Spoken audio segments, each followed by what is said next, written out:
Greetings Wanderer, this is Atlas here and welcome to the Void. Today I'm going to be reacting and breaking down to God's Shattering Star from the game Fire Emblem Three Houses. This is the first time that I'm going to be reacting and breaking down to this franchise, so I'm going to be jumping into this completely blind. I don't know anything at all about this franchise or about this game. This is a very special request from one of my subscribed stars, Mexican Zoidberg, and he says, "I love what you do, Atlas. If I may be so bold, I would like to recommend a track called God's Shattering Star from Fire Emblem Three Houses. Of course, it's all up to you.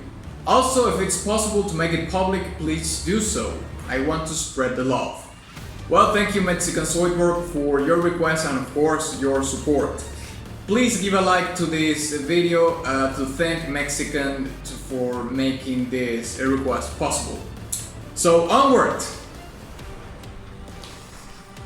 Okay, God's Shattering Star from Fire Emblem Three Houses. Boom.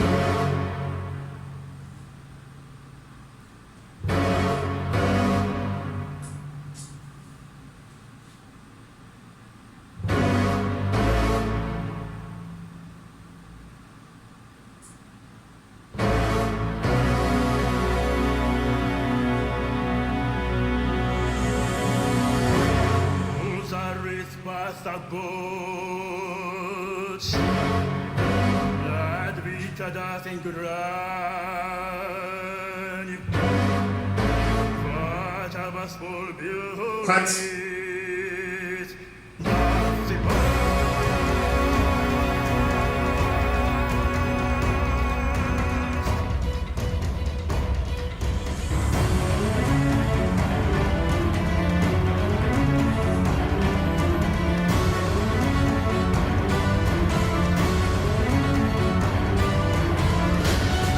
The intro was amazing.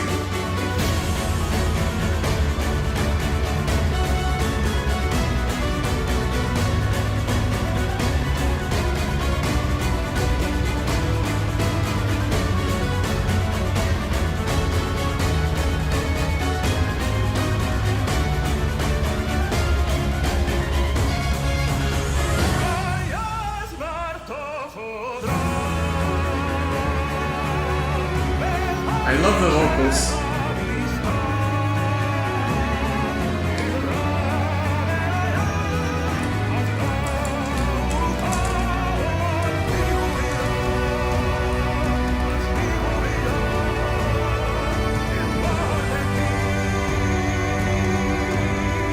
Does this song have lyrics?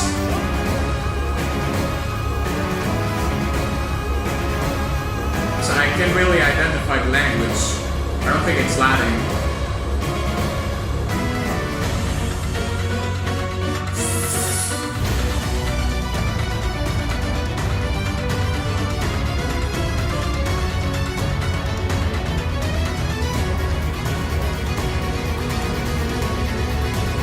The string work is insane.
Orchestral Hits Sounds so interesting.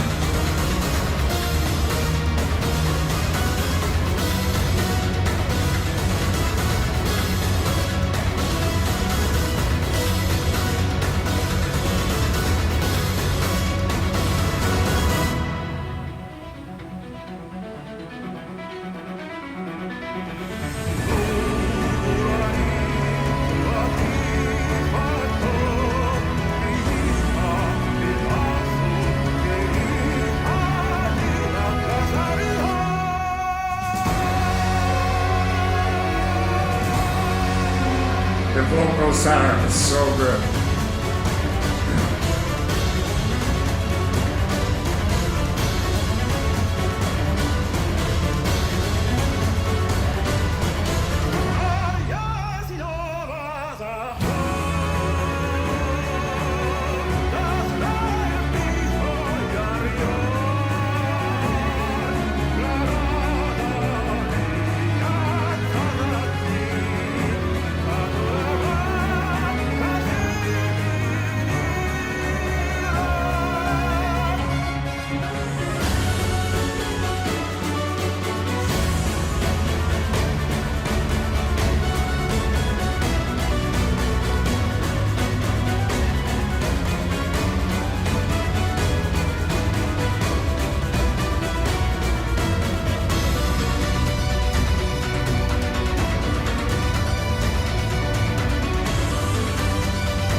The melodic sense of this composer is off the charts.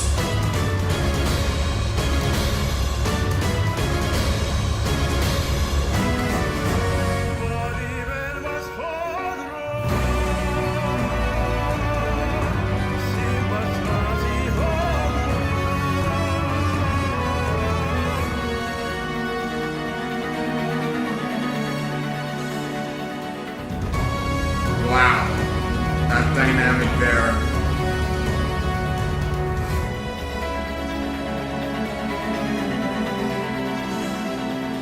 Such attention to detail.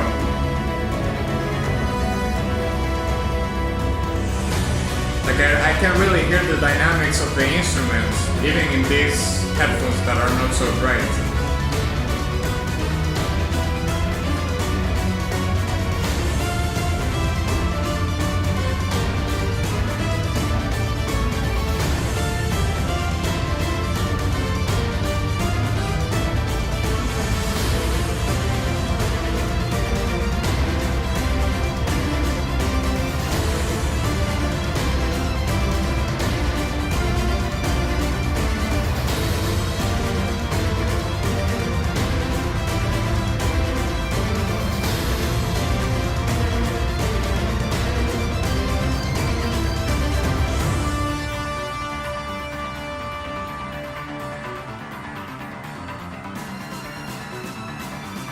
This sounds like Dream Theater.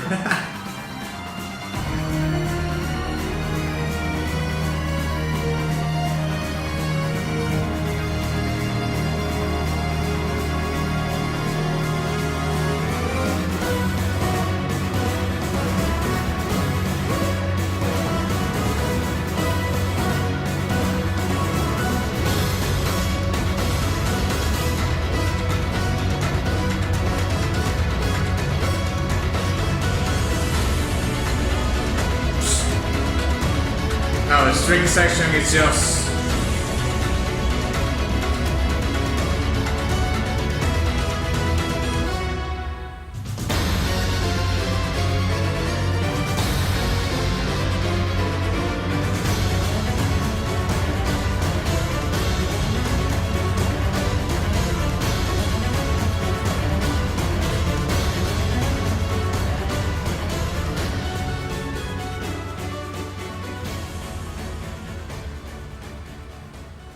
and there it is. No.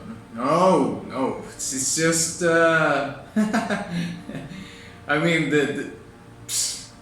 I'm kind of out of words, to be honest with you. I have no speech right now, even though I saying some words that are not actually constructing anything.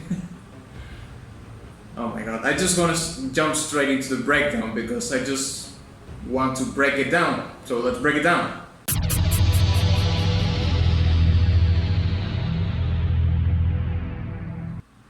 Okay, so I did a little bit of digging about the supposed lyrics that the song could have, and I couldn't find anything like solid about this track having lyrics. So I'm not gonna jump into that and just start dissecting something that I don't think there is at all. Nevertheless, I do want to talk about the vocals in this track because boy oh boy, they were so amazing. And one of the things that I noticed about it is that it has this tone or this quality that reminded me a lot to Slavic folk music, but it's not isolated into that. It's like a mix in between that and more of an Eastern influence, like going from the eastern parts of Asia, like from China and so forth. And you know how I felt or what I was imagined when I was listening to the vocals, like going back in time and going along the Silk Road. And if you don't know what the Silk Road was, I think it still exists, I don't know. But the Silk Road was a trading route that went from China to the western part of the Middle East, I believe. I think it ended in Turkey or something like that. And it was a very important trading route. I don't know if it still exists, but back in the day it was a really big deal. And the vocals in this track felt like I was traveling along that road because it has that mix, like I was talking before, in between Slavic folk music. Although since the song has this very particular epic, tone to it, and it's very in your face and very high energy, I think that you could maybe something that it could be more relatable would be like all these songs from the Soviet era, from the Cold War, or even before that, the Red Army Choir. That's it, the Red Army Choir. That there you could hear a little bit of how, the similarities in between how that Slavic music, as well, specifically from what we know now as Russia, but back in the day as the Soviet Union, has with this performance, with this vocal performance.